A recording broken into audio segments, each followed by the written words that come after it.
अस्सलामुअलैकुम students, welcome back. Exercise 12.2 इंशाल्लाह हम डिस्कस करेंगे आज की वीडियो में। चैनल पर अगर आप नए हैं, चैनल को सब्सक्राइब नहीं किया हुआ तो चैनल को सब्सक्राइब कर लें, वीडियो को लाइक करें और बेल आइकन को प्रेस करें ताकि हर नई आने वाली वीडियो आपको बर वक्त मिल सके। देखिए 12.2 में हमने करना क्या है, कुछ इसकी थ्योरी को डिस्कस करते हैं। हमारे पास फर्स्ट टॉपिक है the box and whisker plot correlation. तो box and whisker plot correlation जो होगी हमारे पास, तो वो होगी क्या? ये देखिए हमारे पास box and whisker plot or simply box plot. Basically ये एक बॉक्स प्लॉट होता है।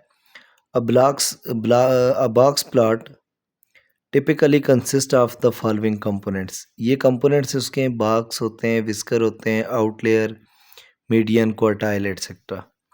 अब ये देखें, इस तरह का हम एक रेक्टेंगुलर शेप बनाएंगे और उस रेक्टेंगुलर शेप की जो लेफ़्ट साइड है हमारे पास ये Q1 होता है, राइट साइड जो होती है वो Q3 होता है और मिड में कहीं पे Q2 लाई कर रहा होता है। वो डिपेंड करता है वैल्यूज़ के ऊपर।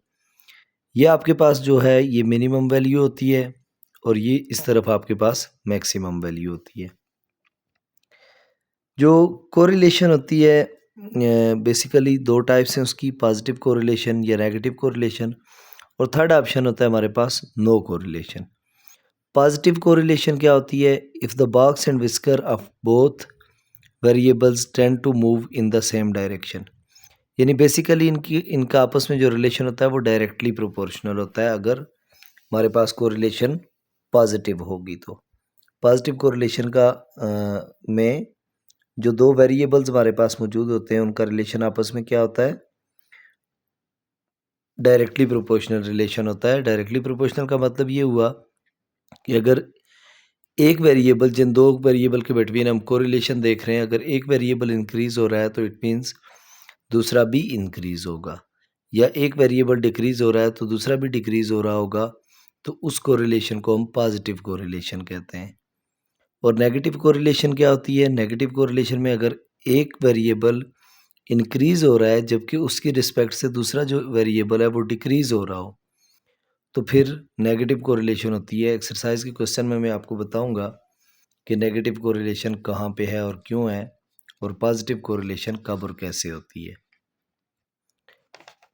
उसके बाद इसमें जो चीज़ें हम डिस्कस करेंगे, नो कोरिलेशन है। नो कोरिलेशन का मतलब ये है कि अगर दो वेरिएबल ऐसे हैं जिनका आपस में कोई रिलेशन नहीं बनता, जैसे अगर फॉर एग्जांपल एक स्टूडेंट के वेट को दूसरे स्टूडेंट के मार्क्स के साथ हम कंपेयर करें तो ज़ाहिर है ये कंपैरिजन नहीं बन सकता। वेट ज़्यादा होने से मार्क्स ज़्यादा नहीं होते या कम होने से मार्क्स कम नहीं होते। तो इसका मतलब है ये ऐसे दो वेरिएबल हैं जिनका आपस में कोई रिलेशन नहीं बनता। अगर ऐसे वेरिएबल होंगे तो वहाँ पे कोई रिलेशन नहीं होगी। इसके बाद स्कैटर डायग्राम और लाइन ऑफ बेस्ट फिट होती है। स्कैटर डायग्राम में ये होता है कि हमारे पास जो डेटा है वो स्कैटर फॉर्म में मौजूद होता है। जैसे ये देखें, यहाँ पे ये जितने आपको प्लस के साइन नज़र आ रहे हैं ये डेटा को शो कर रहे हैं, और ये उसके बीच में एक लाइन लगी हुई है जिस लाइन को बेस्ट फिट लाइन कहते हैं, यानी जिसके हमारा ज़्यादातर डेटा, जो ज़्यादातर वैल्यूज़ हैं वो इसके करीब तरीन होंगी, तो ऐसी लाइन को बेस्ट फिट लाइन कहते हैं। क्वेश्चन शुरू करते हैं एक्सरसाइज के। उसमें मज़ीद जो चीज़ें होंगी साथ साथ डिस्कस करता रहूँगा तो क्लियर हो जाएंगी इंशाल्लाह आपको। फर्स्ट क्वेश्चन है जो हमारे पास, क्वेश्चन नंबर 1। क्वेश्चन नंबर 1 क्या है जी? क्वेश्चन नंबर 1 है, a mechanical engineer wants to analyze the relationship between the mass of a car and its fuel efficiency. Show the data by box and whisker plot. हमारे पास table की form में data दिया हुआ है। जो given data है उसमें हमारे पास मैस है, एक वेरिएबल जो है वो है मैस इन केजी, और दूसरा वेरिएबल है फ्यूल एफिशिएंसी। तो देखिए फ्यूल एफिशिएंसी हमारा दूसरा वेरिएबल है। अब इसमें जो डेटा हमें दिया हुआ है उसने मिनिमम या मैक्सिमम वैल्यू दी होगी, मिनिमम या मैक्सिमम वैल्यू। बाकी इधर ऊपर लिखता हूँ मैं इसको ताकि यहाँ पे हम लिख सकें वैल्यू को, मिनिमम या मैक्सिमम वैल्यू। उसके बाद अगले कॉलम में उसने हमें दिया हुआ है Q1 की वैल्यू दी हुई है, फिर मीडियन दिया हुआ है, मीडियन आप जानते हैं Q2 को बोलते हैं, मीडियन दिया हुआ है। और उसके बाद Q3 दिया हुआ है, और Q3 के बाद अगेन उसने मिनिमम या मैक्सिमम वैल्यू ये दिया हुआ हमें मिनिमम या फिर मैक्सिमम। अब देखिए हमारे पास जो वैल्यूज़ हैं, कैसे मिनिमम कैसे मैक्सिमम, और ये टेबल में क्या क्या वैल्यूज़ गिवन है। यहाँ पे वैल्यू गिवन है जी 1100, फिर Q1 में वैल्यू है 1200, फिर यहाँ पे वैल्यू है हमारे पास 1500 मीडियन की वैल्यू। उसके बाद नेक्स्ट है हमारे पास 1700 Q3 की वैल्यू, और अगेन यहाँ पे वैल्यू दी हुई है 20,000। यहाँ पे वैल्यू है 24, यहाँ पे 20, यहाँ पे 14, और यहाँ पे 12, और देन 10। सबसे पहले उसने कहा था कि बॉक्स विस्कर फॉर्म में इसे प्लाट करें। तो देखिए मैं फर्स्ट फॉर मैथ्स में क्या करता हूँ, बॉक्स विस्कर प्लाट बनाता हूँ। अब ये देखिएगा किस तरह हम इसे प्लाट करते हैं। इस तरह हमने एक रेक्टेंगल बनाई, जो इसकी मिनिमम वैल्यू है, मिनिमम वैल्यू इसकी 1100 है, उसको यहाँ पे लिखेंगे आप इस लाइन के साथ। जो मैक्सिमम वैल्यू है वो है 2000, उसको आप यहाँ पे लिखेंगे। अब क्या होगा, मिनिमम और मैक्सिमम वैल्यूज़ मैंने मेंशन कर दी। इसके बाद मुझे Q1 लिखना है, यहाँ पे Q1 की वैल्यू होगी। Q1 की वैल्यू है हमारे पास 1200, यहाँ पे Q3 की वैल्यू है वो है 1700। अब आपने देख लिया 1500 कहाँ पे लाई करता है, ये जो मीडियन Q2 है बेसिकली। अब देखें 1200 से लेकर 1700 तक 500 का गैप है। इस डेटा को अगर मैं ये जो मेरे पास रेक्टेंगल है इसे मैं 5 इक्वल पार्ट्स में डिवाइड करूँ, लेट्स से यहाँ 1 2 3 4, ये 1 2 3 4 और ये 5।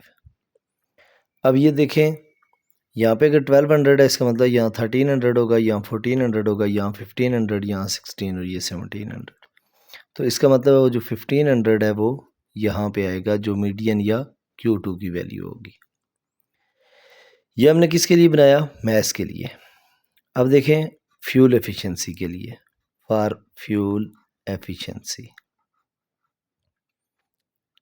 अब देखें इसके लिए जो हम ग्राफ बनाएंगे, यही बॉक्स विस्कर प्लाटिंग करेंगे इसकी। तो उसमें देखें क्या क्या होगा। यहाँ पे आपके पास मिनिमम वैल्यू होगी, देखें इसकी मिनिमम वैल्यू कौन सी है, 10 है। ये 24 मिनिमम या मैक्सिमम में से कोई एक वैल्यू है। ये 24 है तो 24 इसकी मैक्सिमम वैल्यू है, क्योंकि मिनिमम वैल्यू इसकी कितनी है, 10 है।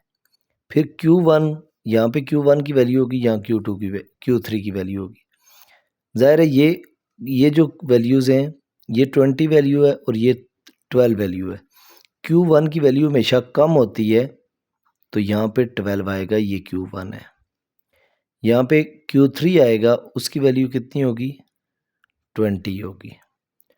अब ये कैसे पता चला मुझे कि मैंने यहाँ 12 और यहाँ 20 लिखना है, चूँकि Q1 की वैल्यू कम होती है, Q3 की वैल्यू हमेशा ज़्यादा होती है, क्योंकि Q1 25% होता है डेटा का, जबकि Q3 जो होता है वो 75 होता है। तो इसको ये देखिएगा, कहीं इस टेबल को देखते हुए इसके केस में यहाँ Q1 की जगह आपने ये जो डेटा है ये इसको देख के नहीं लिख लेना कि ये 20 जो है ये Q1 की वैल्यू है और ये जो 12 है ये Q3 की वैल्यू है। नहीं, बल्कि इन दो में से जो कम वैल्यू है वो Q1 की है, जो ज़्यादा वैल्यू है वो Q3 की है। अब आगे देखें क्या है जी, 14, 12 से लेकर 20 तक इसका मतलब है 8 इक्वल पार्ट्स हैं। यहाँ पे अगर मैं इसे 8 इक्वल पार्ट्स में डिवाइड करूँगा तो ये यूँ होगा 13, 14, यहाँ 15, यहाँ 16 होगा, 17, 18, 19 और 20। तो ये जो 14 है इसका मतलब है वो यहाँ पे कहीं आता है। ये जो Q2 होता है ना, यहाँ से यहाँ लाइन लगा लेते होते हैं, इसका मतलब यहाँ से यहाँ हम Q2 वाली ये लाइन लगा देते हैं।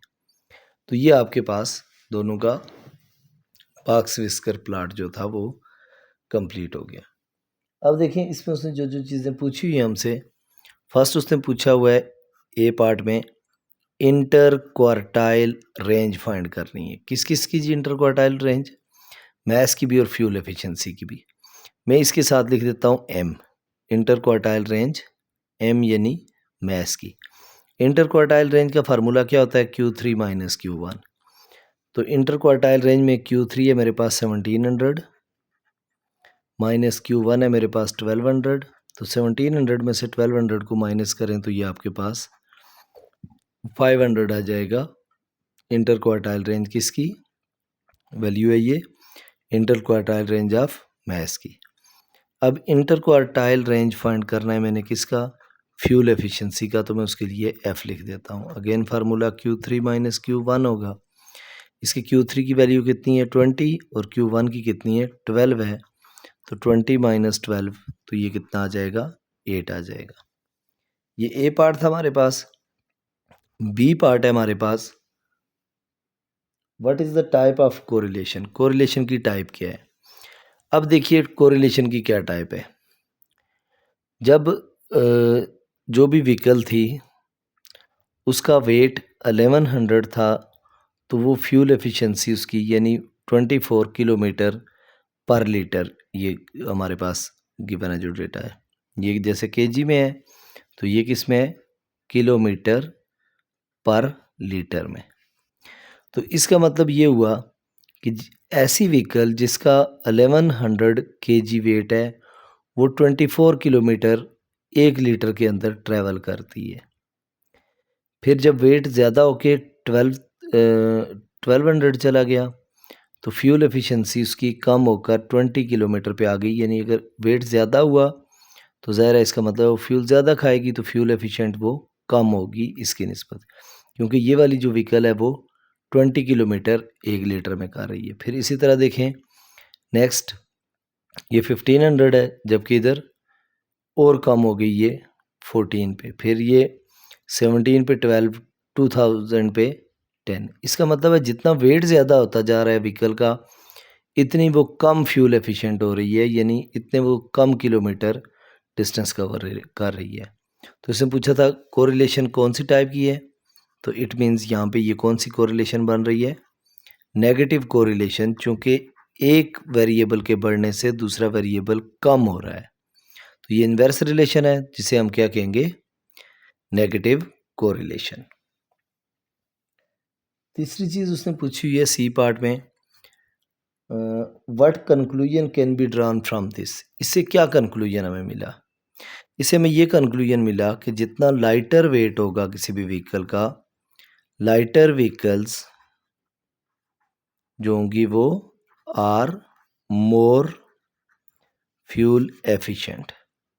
इसका मतलब है जितनी कम वेट होगा किसी भी व्हीकल का उतना वो ज़्यादा किलोमीटर डिस्टेंस कवर करेगी। तो so lighter vehicles are more fuel efficient.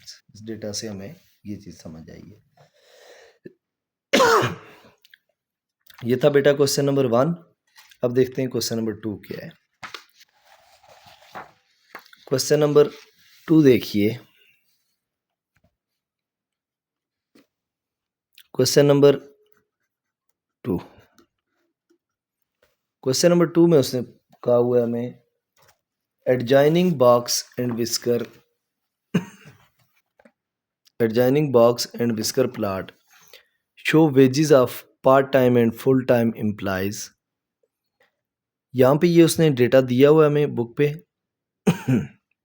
और उसने पूछा हुआ है ये जो क्वेश्चंस पूछे हुए हैं इनके हमने आंसर्स करने हैं। अब देखें पहला क्वेश्चन है what is the amount of median wage paid for full time. ये जिसके साथ F लिखा हुआ है ये फुल टाइम का है और जिसके साथ P लिखा हुआ है ये पार्ट टाइम को डिनोट कर रहा है। अब देखिए उसने पूछा हुआ what is the amount of median wage paid to full time employees. जो फुल टाइम एम्प्लॉयज़ हैं ये वाले, इनका मीडियन वेज क्या होगा। ये इनकी रेक्टेंगल है, मीडियन का यहाँ पे ये बीच में जो लाइन है वो यहाँ पे है। अब अगर इस लाइन को मैं स्केल से नीचे ज्वाइन करके देखूँ, ये डेटा ये नीचे लिखा हुआ है, तो ये किसको टच कर रही है ये लाइन, ये देखें ये 800 पे आके टच कर रही है। तो इसका मतलब ये हुआ कि जो मीडियन का वेट होगा वो कितना होगा हमारे पास, 800 होगा फुल टाइम एम्प्लॉयज़ का। तो इसको यहाँ पे 800 लिखते हैं। नेक्स्ट है what are minimum and maximum wage paid to part time employees. ये part time employees, minimum wage उनकी यहाँ पे है जो कि कितनी है 200, ये नज़र आ रही होगी आपकी। और मैक्सिमम कितनी है ये देखें, मैक्सिमम 1000 है। तो मिनिमम वेज कितनी हो जाएगी 200 और मैक्सिमम कितनी हो जाएगी यहाँ पे 1000 हो जाएगी।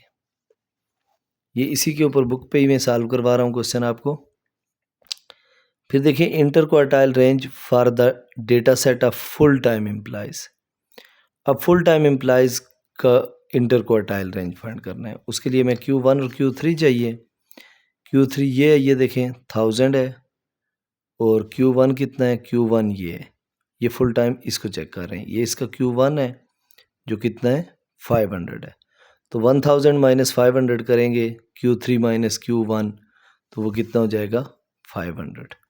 यानी आप क्या करेंगे 1000 माइनस 500, ये Q3 माइनस Q1, तो ये इक्वल टू 500 आ जाएगा। अब वो कह रहा है what is inter quartile range for the data set of part time employees. तो पार्ट टाइम एम्प्लॉयज़ ये हैं, इनका डेटा फाइंड आउट करने के लिए देखें जब हम इसे चेक करते हैं तो ये आपके पास इस पे जब लाइन लगेगी तो ये देखें ये ऑलमोस्ट 800 पे है, ये 800 है नीचे, ठीक है। तो ये स्केल रख के देखेंगे ये 800 पे होगा। तो यानी इस साइड से देख लें, ये देखें आपको ज़्यादा क्लियर डेटा नज़र आएगा। 800 से थोड़ी सी वैल्यू पीछे नज़र आ रही है, लेकिन ज़ाहिर है ये 800 के ज़्यादा नियर है, तो हम इसे 800 कंसीडर करेंगे। और इसका Q1 कितना है, Q1 ये देखें वो सीधा 400 पे है, तो इसका मतलब है 800 माइनस 400 करेंगे तो ये कितना आ जाएगा 400 आ जाएगा। अब उसने पूछा हुआ what type of correlation is observed in both data set. दोनों डेटा सेट में हमें क्वार्टाइल कोरिलेशन की कौन सी टाइप हमें नज़र आ रही है। अब देखें सिंपल सी बात है, जितना कोई पर्सन ज़्यादा टाइम वर्क करेगा उतने उसे ज़्यादा पैसे मिलेंगे। जितना कम टाइम कोई बंदा काम करेगा तो इसका मतलब है उसे उतनी कम अमाउंट मिलेगी। तो इसका मतलब ये हुआ कि अगर एक वेरिएबल बढ़ाया जाता है, यानी हार्ली रेट है ना ये, मतलब 1 आवर के हिसाब से उन्हें पैसे मिल रहे हैं। तो अगर कोई बंदा 1 घंटा काम करता है, लेट्स से वो उसे 1 घंटा काम करने के 200 रुपीज़ मिलते हैं, तो ज़ाहिर है वो 2 आवर्स काम करेगा, 2 घंटे काम करेगा तो उसे 400 मिलेंगे, यानी 3 घंटे काम करेगा 600 मिलेंगे। तो इसका मतलब है जितने नंबर ऑफ़ आवर्स हम बढ़ाते जाएंगे इतनी ही उसकी वेज या उसको जो मिलने वाली इनकम है वो बढ़ती जाएगी। तो ये डायरेक्ट रिलेशन है। अगर डायरेक्ट रिलेशन है तो कोरिलेशन कौन सा हुआ, पॉजिटिव। अब एम्प्लॉय पार्ट टाइम काम कर रहा है या फुल टाइम काम कर रहा है, तो अंडरस्टूड है जितना वो ज़्यादा काम करेगा इतने वो ज़्यादा पैसे अर्न करेगा। नेक्स्ट देखिए क्वेश्चन नंबर 3। क्वेश्चन नंबर 3 में वो कह रहा है जी Mariam wants to investigate the relationship between the amount of rainfall and the number of flowers blooming in her garden. Draw a scatter diagram. इसके लिए हमने क्या करना है, स्कैटर डायग्राम बनानी है। रेन है उसके पास इंच में और नंबर ऑफ़ फ्लावर्स हैं ये 20, 10 और यूँ। इसके लिए हमने क्या करना है, स्कैटर डायग्राम बनानी है। तो देखिए स्कैटर डायग्राम कैसे बनेगी, मैं इसे ग्राफ पे बनवा देता हूँ आपको ताकि ज़्यादा आसान रहे आपके लिए। क्वेश्चन नंबर 3, क्वेश्चन नंबर 2 हमने बुक पे सॉल्व कर दिया है, तो क्वेश्चन नंबर 3 बता रहा हूँ अब आपको। अब देखिए स्कैटर डायग्राम अगर हमने बनानी है तो उसके लिए हम ये करते हैं कि एक्स एक्सिस और वाई एक्सिस वाला सेम ग्राफ ड्रा करता हूँ मैं।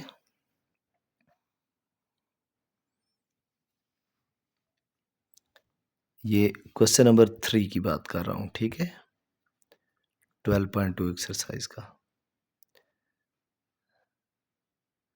अब देखें, एक तरफ हमने क्या करना है, इसमें दो चीज़ें, एक रेनफॉल है और दूसरी चीज़ है नंबर ऑफ फ्लावर्स जो कि ब्लूम कर रहे हैं किसमें, मरियम के गार्डन में। तो दो चीज़ें, एक तरफ हमने नंबर ऑफ फ्लावर्स लेने और दूसरी तरफ हमने रेनफॉल लेना है। इस तरफ मैं रेनफॉल को ले लेता हूँ और इस तरफ मैं क्या करता हूँ, फ्लावर्स को ले लेता हूँ। अब देखिए, हमारे डेटा के अकॉर्डिंग उसने कहा हुआ है कि अगर 2 आवर्स रेनफॉल होती है तो 10 नंबर ऑफ फ्लावर्स। अब मेरे पास जो डेटा है, मैं इसे अगर यहाँ पे 2 रखता हूँ, यहाँ पे 4 हो जाएगा, यहाँ पे इसका मतलब है इसके मिड में 6 होगा, यहाँ पे 8 होगा और यहाँ पे 10 हो जाएगा। ऊपर मेरे पास मैक्सिमम वैल्यूज़ 80 तक जा रही हैं। अगर मैं यहाँ पे 10, 20, 30, 40, 50, 60 रखता हूँ, इस तरह ये नहीं कंप्लीट होगा। तो ऐसा करते हैं, 2 स्मॉल बॉक्सेस पे रख लेते हैं। यहाँ पे अगर मैं 10 रखूँगा तो यहाँ 20 होगा, यहाँ 30, 40 यूँ। तो यहाँ पे 10, यहाँ पे 20, यहाँ पे 30, यहाँ पे 40, यहाँ पे 50 हो जाएगा, यहाँ पे 60 हो जाएगा, यहाँ पे 80 हो जाएगा। वैसे आप इसको मज़ीद भी 2 के बजाय 4 पे रखते हैं तो भी ये इस पे आ जाता है, तो वो भी आसान रहेगा आपके लिए। अब स्कैटर डायग्राम बनानी है। इधर ये 2, 4, 6, 8, 10 यूँ है हमारे पास नंबर ऑफ आवर्स। अब जो पहली चीज़ है, 2 आवर्स जब रेनफॉल होती है तो नंबर ऑफ फ्लावर्स जो ब्लूम करते हैं वो 10 है। यहाँ पे आपने एक प्लस का साइन लगा देना है। ये जो स्कैटर डायग्राम है ना, इसमें पॉइंट मार्क करने के लिए प्लस लगाया गया होता है। फिर 4 पे है 22, ये 20 है तो ऑलमोस्ट 20 के साथ ही होगा 22, यानी यहाँ पे लगा लो करीब ही इसके, ये वो पॉइंट आ गया 4 वाला। फिर 6 पे कितना है जी, 6 पे है 55, यहाँ पे 50 और 60 यानी इसके मिड में, तो ये यहाँ पे आ जाएगा 55, यहाँ पे 6 पे 50 तो यहाँ पे 55। 8 पे है 70, 8 से ऊपर जाएं, ये 60 के बाद ये 70 है, यहाँ पे 80 है, तो 8 से ऊपर आए, 70 के सामने ये 8 हो जाएगा। 10 पे 80 है तो यहाँ पे ये हो जाएगा। बस सिर्फ ये प्लस लगाकर हमने क्या किया, इनको शो कर दिया, बस ये स्कैटर डायग्राम आपकी बन गई। अब उसने कहा हुआ है draw a line of best fit. Best fit line लगानी है और comment on type of correlation. अब देखें, बेस्ट फिट लाइन का मतलब ये है, कोई ज़रूरी नहीं है कि वो ओरिजिन से स्टार्ट हो, वो एक्स एक्सिस के ज़्यादा करीब हो, वो वाई एक्सिस के ज़्यादा करीब हो। वो ऐसी लाइन होनी चाहिए जिस पे ये डेटा करीब से करीब हो।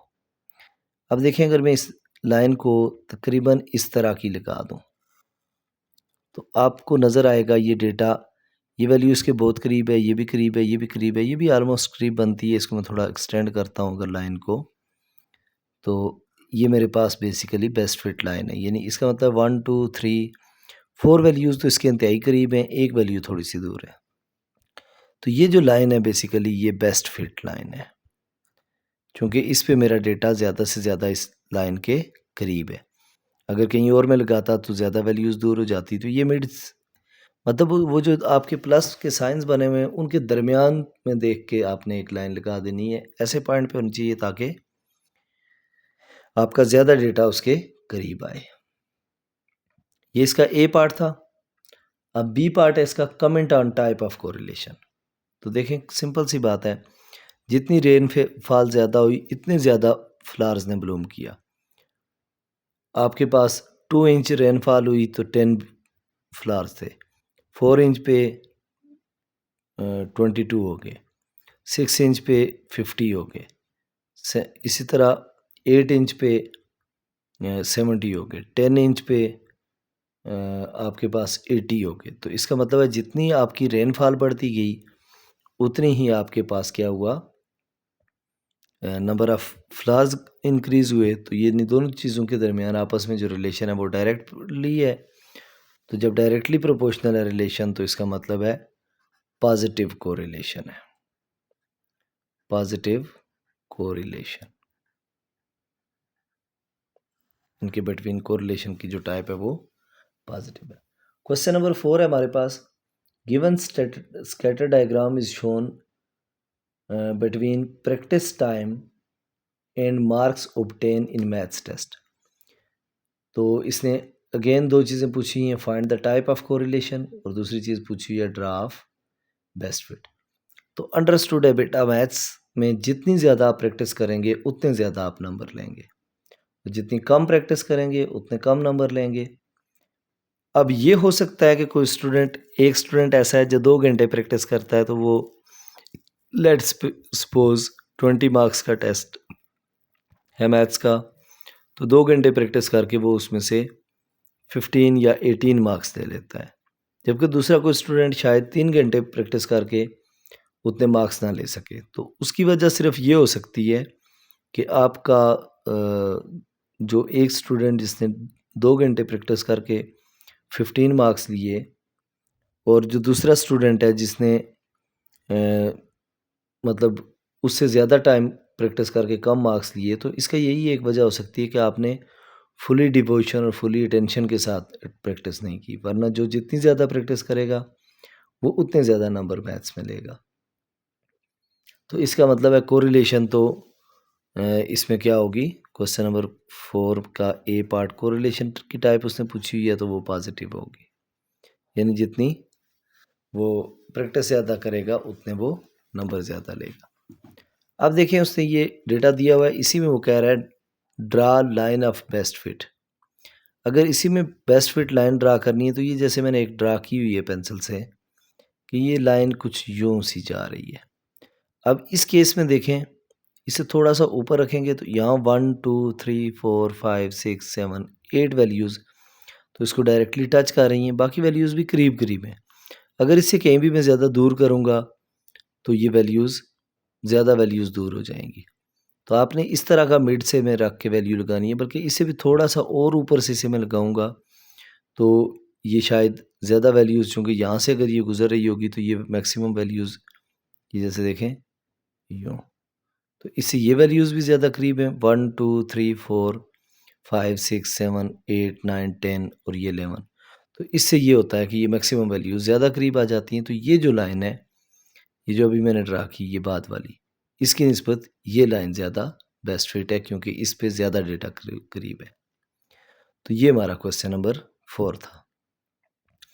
क्वेश्चन नंबर 5 में देखें वो कह रहा है जी, draw a scatter diagram for the data showing the relationship between amount of pollution measured in air quantity index and number of sick days reported by the locality.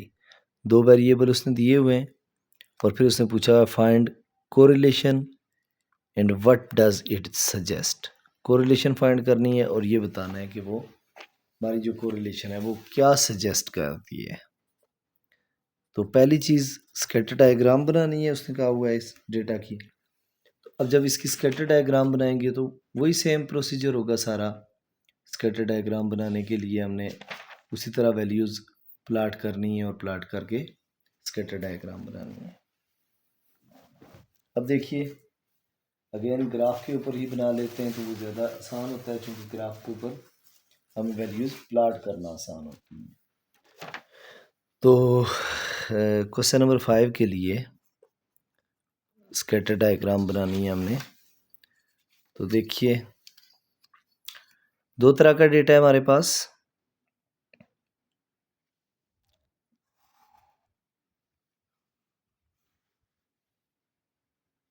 ये देखिए ये मैंने ग्राफ ड्रा कर दिया। अब इस ग्राफ के ऊपर हमने करना क्या है, इसके ऊपर हमने जो वैल्यूज़ ड्रा करनी है, नंबर ऑफ सिक डेज और ए क्यू आई, दो वेरिएबल्स हैं हमारे पास।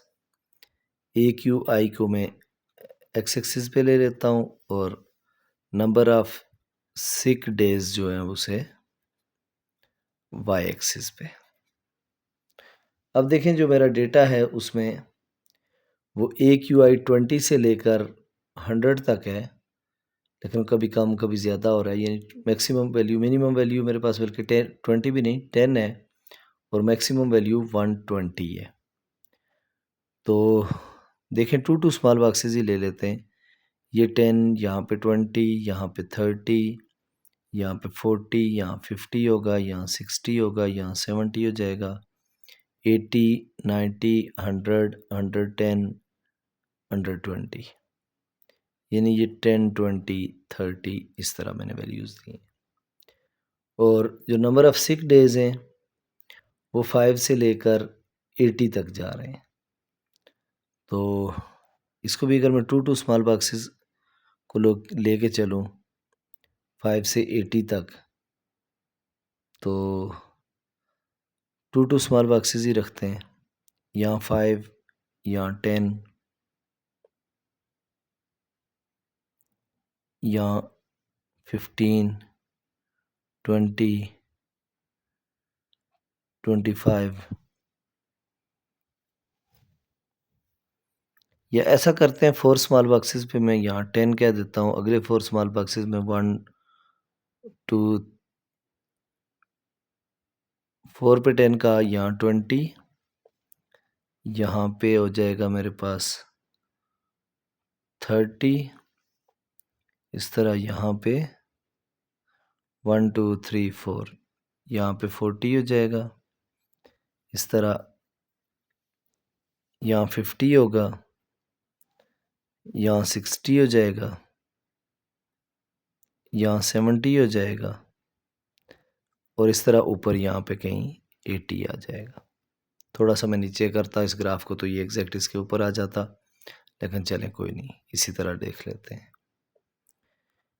अब देखें उसने पहला कहा हुआ है 20 पे 5।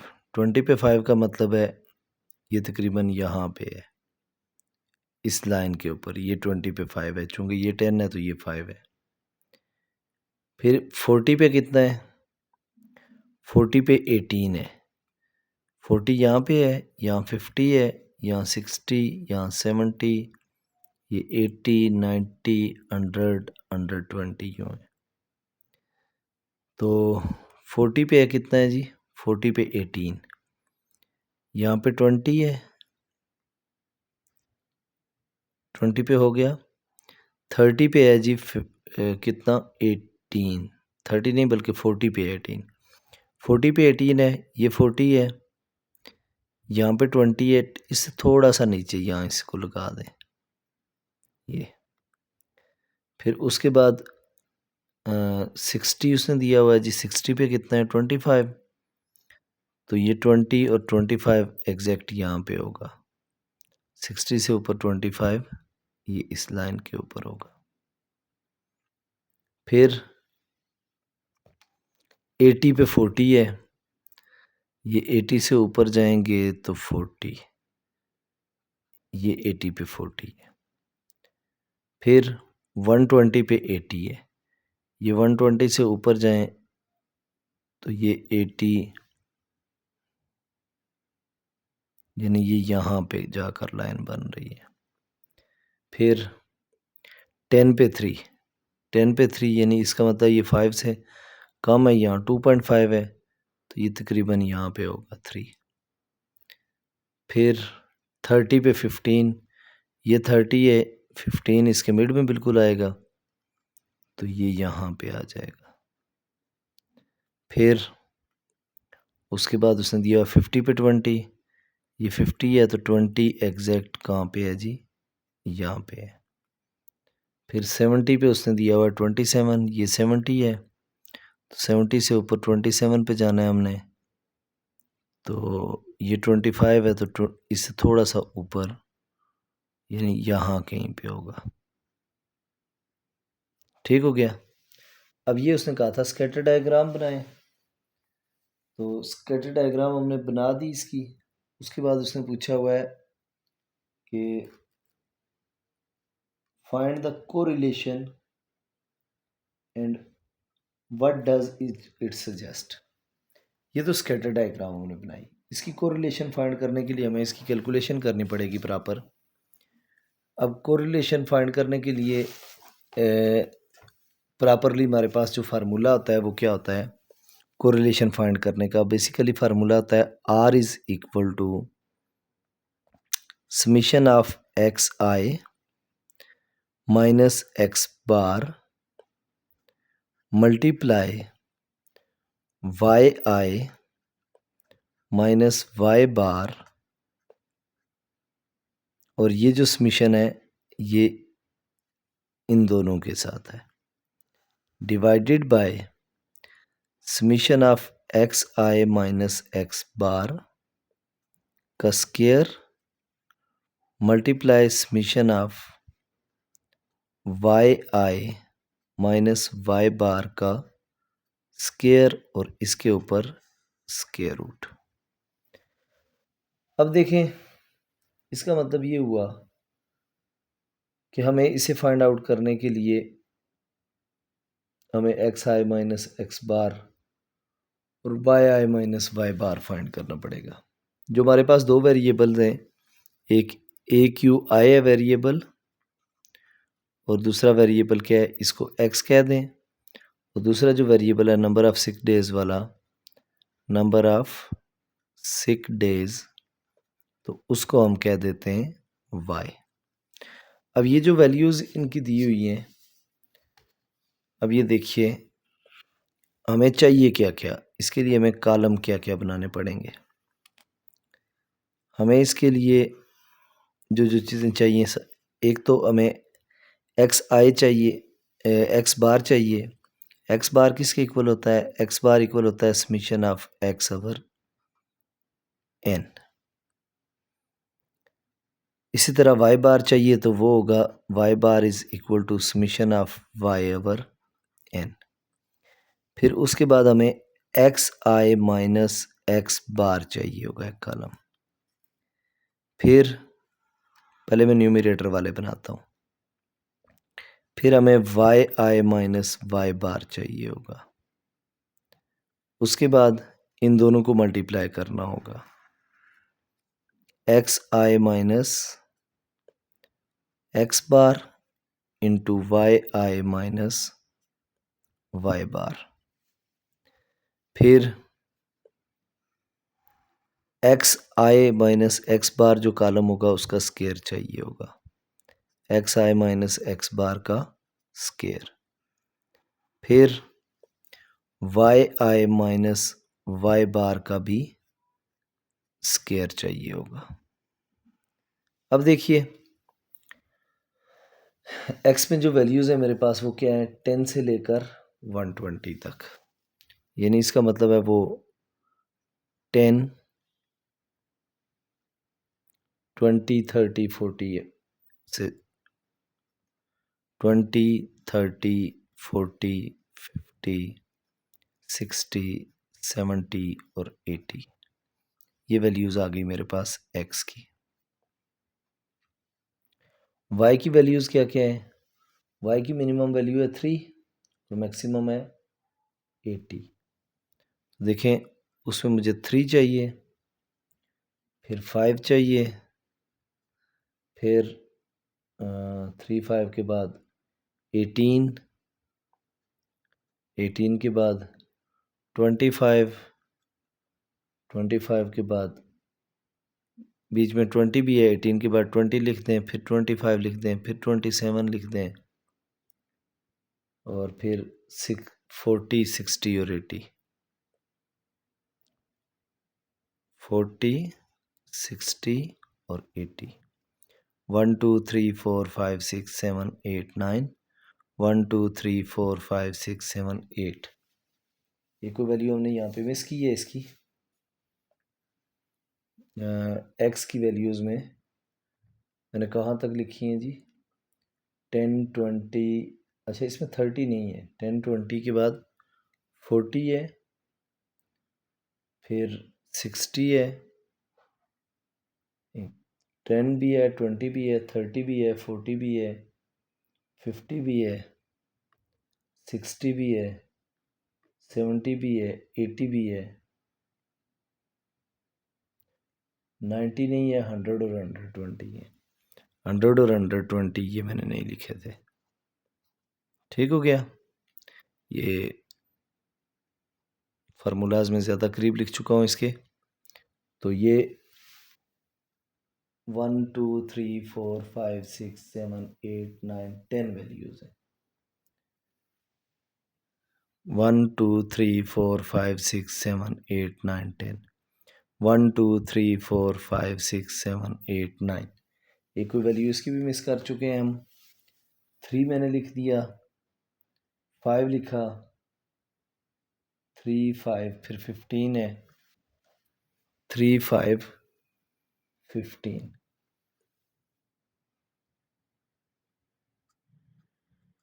3 5 15, 15 के बाद 18 है, और फिर 20 है, फिर 25 है। अच्छा यहाँ पे अब एक ही वैल्यू मिस हुई थी, 1 2 3 4 5 6 7 8 9 10 पूरी हो गई हैं। अब सबसे पहले एक्स बार फाइंड करने के लिए एक्स का सम चाहिए, फिर वाई का सम चाहिए वाई बार फाइंड करने के लिए। तो देखें इन सारी वैल्यूज़ को प्लस करते हैं। कैलकुलेटर पे सिंपल आपने प्लस करना है। 10 plus 20 plus 30 plus 40 plus 50 plus 60 plus 70 plus 80 plus 100 plus 120। तो ये हमारे पास वैल्यू आ गई 580, एक्स का सम। वाई का सम क्या है जी? 3 plus 5 plus 15 plus 18 plus 20 plus 25 plus 27 plus 40 plus 60 plus 80। तो ये हमारे पास आ गई 293।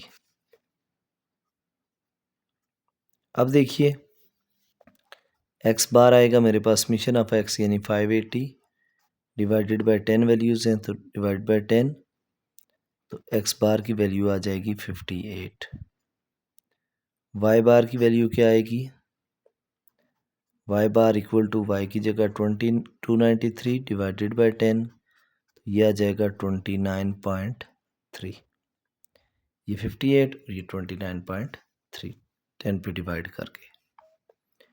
अब इसका मतलब ये हुआ एक्स बार की वैल्यू 58 है, तो यानी एक्स आई -58, यानी एक्स की हर वैल्यू में से 58 माइनस करना है। अब देखें 10 माइनस 58 करें, तो ये आपके पास -48 वैल्यू आएगी। फिर 20 माइनस 58 करें, तो ये आपके पास 20 माइनस 58, ये आपके पास 38 आ जाएगा, -38। इस तरह ये क्या होगा? 30 माइनस 58, 30 माइनस 58 -28, 40 पे -18, 50 पे -8, 60 पे क्या होगा? 2, 70 पे 12, 80 पे 22, 100 पे 100 माइनस 58 42, 120 पे 62 हो जाएगा, -58 62।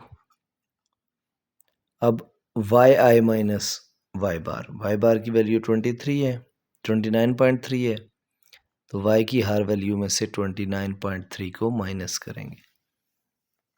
देखें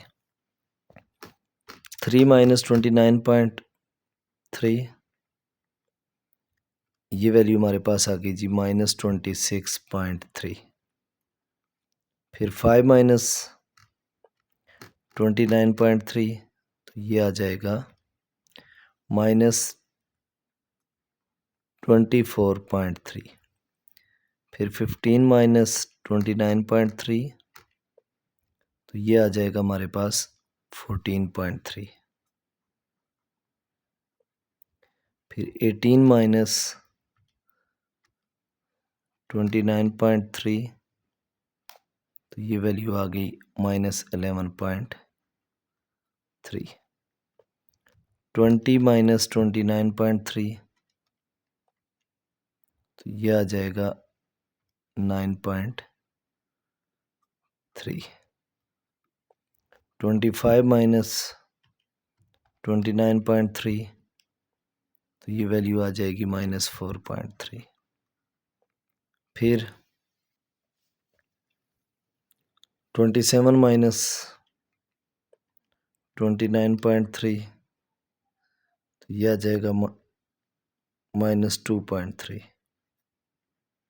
फिर 40 -29.3, तो ये आ जाएगा हमारे पास 10.7, फिर 60 -29.3, तो ये वैल्यू आ जाएगी 30.7, फिर 80 -29.3, तो ये आ जाएगा हमारे पास 50.7। अब जो अगला कॉलम है उसमें हमने क्या करना है, उसमें हमने इन दोनों वैल्यूज़ को आपस में मल्टीप्लाई करना है। माइनस माइनस प्लस हो जाएगा। अब बेशक कैलकुलेटर पे लिख के देख लें, -48 मल्टीप्लाई -26.3, तो ये आंसर आ जाएगा 1262.4, 1262.4। नेक्स्ट क्या है, ये आपको कैलकुलेटर भी नज़र आता रहे। अब देखिए, अब हमने क्या करना है, 38 को मल्टीप्लाई करना है 24.3 के साथ। 38 मल्टीप्लाई 24.3, माइनस माइनस प्लस होगा, ये 923.4 आ जाएगा, 923.4। फिर 28 मल्टीप्लाई 14.3, तो ये आ जाएगा हमारे पास 400.4। फिर 18 मल्टीप्लाई 11.3, ये आ जाएगा 203.4। 8 मल्टीप्लाई 9.3, ये वैल्यू आ जाएगी 74.4। 2 मल्टीप्लाई 4.3, अब ये चूंकि माइनस में है, एक माइनस एक प्लस, तो ये -8.6। फिर 12 मल्टीप्लाई -2.3, 12 मल्टीप्लाई 2.3, -7 लिखोगे तो ये आ जाएगा 27.6। ये तो दोनों प्लस के हैं। 22 मल्टीप्लाई 10.7, तो ये वैल्यू आ गई 235.4। 42 मल्टीप्लाई 30.7, तो ये वैल्यू आ जाएगी 1289.4। 60 मल्टीप्लाई 50.7, बेटा ये माइंड में रखिएगा कि यही एक क्वेश्चन है जिसको हमने क्या किया है, कैलकुलेट करके प्रॉपर सॉल्व किया है। तो इस एक्सरसाइज का मोस्ट इम्पॉर्टेंट क्वेश्चन है ये आ जाएगा 3143.4। अब इन सारी वैल्यूज़ को हमने प्लस करना है क्योंकि इनका हमें सम चाहिए। फिर हमने अगले दो कॉलम जो आएंगे उनका भी सम करना होगा। तो सो हमारा डेटा कंप्लीट हो जाएगा। इसका सम देखें 1262.4 plus 923.4 plus 400.4 plus 203.4 plus 74.4 plus minus 8.6 और माइनस इसके साथ भी माइनस आएगा क्योंकि माइनस प्लस माइनस होता है। माइनस 27.6 प्लस 235.4 प्लस 1289.4 प्लस 3143.4 इन सब को ऐड करके 7496 आ गया। अब इस कॉलम में हमने क्या करना है, x I minus X bar का स्केयर करना है। X I minus X bar find किया हुआ है, उसका स्केयर 48 का स्केयर ये आ गया जी 2304। 38 का स्केयर ये क्या होगा 1444। फिर 28 का स्केयर ये वैल्यू आ जाएगी जी 784। 28 के बाद 18 का स्केयर ये आ जाएगा 324। 8 का स्केयर आप जानते होंगे 64। 2 का स्केयर 4, 12 का स्केयर 144 और फिर 22 का स्केयर वो होगा 484। फिर 42 का स्केयर वो हो जाएगा 1764 और फिर 62 का स्केयर वो हो जाएगा 3844। 1 2 3 4 5 6 7 8 9 10 इन सबको प्लस करना है। इन सबको प्लस करेंगे तो देखें 2304 plus 1444 plus 784 plus 324 plus 64 plus 4 plus 144 plus 484 plus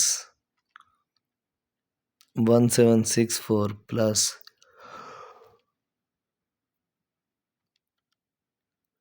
3844 ये आपके पास आ गई वैल्यू जी 11160। अब वाई आई का स्केयर करना है, इन सब के स्केयर करके लिखने हैं। 26.3 का स्केयर ये आ गया जी 691.69। 691.69। 24.3 का स्केयर ये आ जाएगा जी 590.49। 14.3 का स्केयर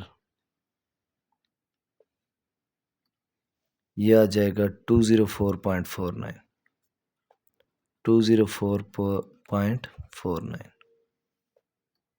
फिर 11.3 का स्केयर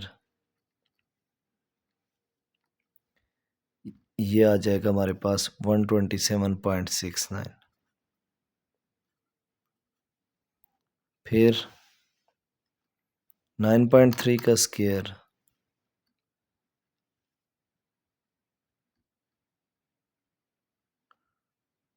का स्केयर 9.3 का स्केयर यह आ जाएगा 86.49। 4.3 का स्केयर ये आ जाएगा 18.49। 2.3 का स्क्वायर ये आ जाएगा 5.29। 10.7 का स्क्वायर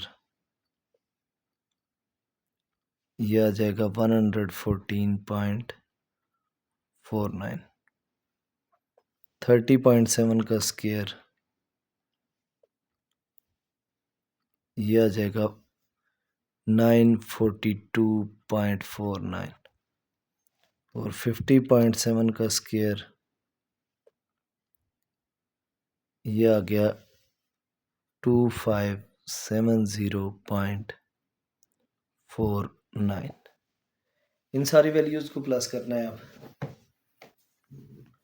देखिए 691.69 plus 590.49 plus 204.49 plus 127.69 plus 86.49 plus 18.49 plus 5.29 plus 114.49 plus 942.49 plus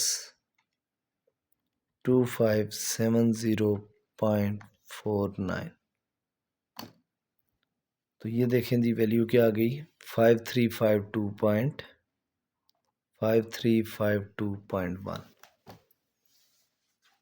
अब हम इन वैल्यूज़ को पुट करते हैं यहाँ पे इस फार्मूला के अंदर। आर की वैल्यू हमने फाइंड करनी थी। Summation of X I minus X bar वो आया है हमारे पास 7496 over. Square root of summation of X I minus X bar का स्क्वायर वो आ गया 11160 multiply 5352.1। R is equal to 7496 divided by square root of 11160 multiply 5352.1। ये वैल्यू हमारे पास काफ़ी लंबी चौड़ी एक वैल्यू आ गई 59729,436। इसी का स्क्वायर रूट ले लो 7496 डिवाइडेड बाय 7729.48 यानी इसका मतलब है 7496 को डिवाइड कर दें आंसर के साथ तो ये आपके पास आंसर आ गया 0.969 यानी 97। अच्छा बेटा एक चीज़ याद रखिएगा जो कोरिलेशन की वैल्यू होती है वो हमेशा लाई करती है 0 से लेकर 1 तक। 0 से 1 तक कोरिलेशन की वैल्यू होती है। अब हमारी वैल्यू आई है 0.97 इसका मतलब है 1 के बहुत करीब आई है। तो अगर 1 पे वैल्यू होगी तो वो स्ट्रांगली पॉजिटिव होगी, 0 के ज़्यादा करीब होगी वो स्ट्रांगली नेगेटिव होगी, इसके दरमियान में कहीं पे आएगी तो वो अगर 0 के ज़्यादा करीब हुई तो नेगेटिव कहलाएगी, 1 के करीब हुई तो पॉजिटिव कहलाएगी। इसका मतलब ये हुआ उसने पूछा था कि फाइंड कोरिलेशन, कोरिलेशन हमने फाइंड कर ली इसकी वो 0.97 आ गई और उसने कहा था what does this suggest. This suggest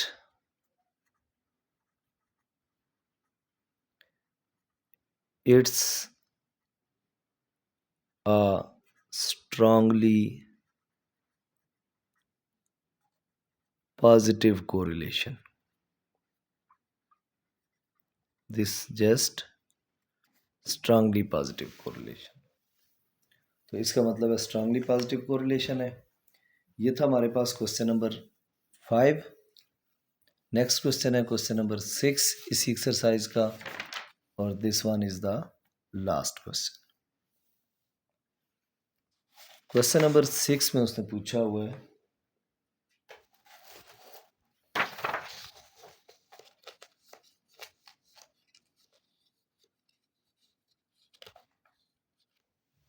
question number 6, इसमें वो पूछ रहा है जी, a teacher wants to analyse the test score of our students, draw box and whisker plot to show the median score of 75, first quartile is 60 and third quartile is 85। वही वो whisker box की बात कर रहा है, तो ये हम whisker box बना देते हैं। यहाँ पे मैक्सिमम, यहाँ पे मिनिमम हो जाएगा। अब उसने जो चीज़ें दी हुई हैं वो है जी, पहली चीज़ है क्वार्टाइल 1 की वैल्यू जो कि कितनी है, 60 है। क्वार्टाइल 3 की वैल्यू वो कह रहा है जी, थर्ड क्वार्टाइल है 85, और जो मीडियन है वो है 75। इसका मतलब है यहाँ अगर 60 है, यहाँ 65 होगा, यहाँ 70 होगा, यहाँ 75 होगा, यहाँ 80 होगा। यानी ये 65, ये 70, ये 75, ये 80 और 85। 65, 70, 75, ये आ गया जी 75 मीडियन यानी क्वार्टाइल 2। अब वो पूछ रहा है इन द थर्ड क्वार्टर, अच्छा, find what percentage of students scored above 85%, और उसके बाद हमने क्या करना है, inter quartile range find out करनी है इसी क्वेश्चन में। अब देखें Q1 और Q3 तो हमें पता चल गया, Q2 भी हमने ड्रा कर दिया। अब वो पूछ रहा है what percentage of student scored above 85। अब 85% से अबव स्टूडेंट, अगर let's say total number of students है हमारे पास 100 स्टूडेंट हैं, तो 25 होंगे Q1 पे और 75 होंगे Q3 पे। अब Q3 जो था हमारे पास, ये 75, ये बेसिकली Q3 75% होता है, ये वाला 25% होता है, ये एक्चुअली 50% होता है। तो उसने पूछा हुआ है ए पार्ट में कि व्हाट परसेंटेज ऑफ स्टूडेंट अब स्कोर्ड अबव 85, तो 85 से अबव 25% रहता है। तो इसका मतलब हम क्या लिख सकते हैं इसके बारे में, 25% of the students scored above 85, क्योंकि Q3 हमारा क्या है, 85 है, तो Q3 का मतलब है टोटल डेटा का 75%। तो 75% तक ने 85 या उससे बिलो नंबर लिए हुए हैं, तो उससे अबव हमारे पास कितनी परसेंटेज बच गई है, 25। बी पार्ट है इसी क्वेश्चन का, उसने कहा हुआ है इंटर क्वार्टाइल रेंज फाइंड करें। इंटर क्वार्टाइल रेंज किसके इक्वल होती है, Q3 माइनस Q1। Q3 हमारे पास 85 माइनस Q1 है 60, तो 85 माइनस 60 करेंगे तो 25 आ जाएगा। So therefore the inter quartile range is 25। तो ये था बेटा last question of exercise 12.2। Hope so चीज़ें आपको समझ आ गई होंगी। कोई क्वेश्चन, कोई चीज़ नहीं समझ आती तो वीडियो को बैक करके देख लें, इंशाल्लाह समझ आ जाएगी। फिर भी कोई इशू हुआ तो कमेंट सेक्शन में ज़रूर पूछ लीजिएगा, मैं इंशाल्लाह कोशिश करूँगा आपको बर वक्त उसका आंसर करूँ। चैनल पर अगर अब तक आपने नहीं सब्सक्राइब किया हुआ तो इसे काइंडली सब्सक्राइब करें, वीडियो को लाइक करें और बेल आइकन को प्रेस करें ताकि हर नई आने वाली वीडियो आपको बर वक्त मिल सके। मिलते हैं इंशाल्लाह नेक्स्ट वीडियो में नेक्स्ट एक्सरसाइज के साथ, तब तक के लिए अल्लाह।